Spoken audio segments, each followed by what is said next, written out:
माजी आमदार यांच्याकडून तारताळ खोतवाडीसाठी सीईटीपीमधील रसायनयुक्त पाणी शेतीसाठी आणण्याचा घाट। तारताळ खोतवाडीमधील शेतकरी व ग्रामस्थांनी केला जोरदार विरोध। पंचगंगा प्रदूषण प्रश्नावरून सध्या जोरदार आंदोलन चालू असून इचलकरंजीतील अनेक प्रोसेस सध्या बंद अवस्थेत आहेत। सदरचा उद्योग वाचवण्यासाठी प्रोसेसची प्रक्रिया केलेलं पाणी तारताळ खोतवाडीमधील शेतीला देण्याचा घाट काही मंडळींकडून घातला जात आहे। त्यामुळे शेतकरी वर्गातून तीव्र संताप व्यक्त होत आहे।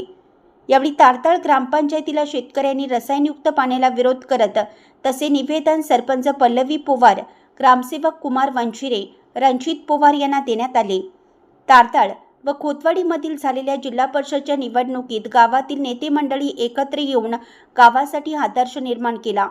त्याचप्रमाणे दोन्ही गावच्या हितासाठी ही नेते मंडळी एकत्र येऊन सीईटीपीच्या पाण्याला विरोध करणार का, असा प्रश्न आहे।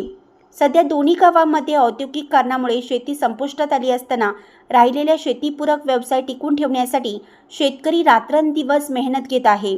तसेच शेतीपाठोपाठ दुग्ध व्यवसाय ही मोठ्या प्रमाणात असल्यामुळे जनावरांची संख्या लक्षणीय आहे। सदरचे सांडपाणी व प्रोसेसचे पाणी शेतीसाठी आणल्यास शेती नष्ट होऊन जनावरांचा पाण्याचा प्रश्न गंभीर होणार आहे। यापूर्वीही सदरचे पाणी आणण्याचा घाट घातला होता। त्यावेळी शेतकऱ्यांनी सदरच्या सांडपाण्याला तीव्र विरोध करत सदरचा डाव उधळून लावला होता।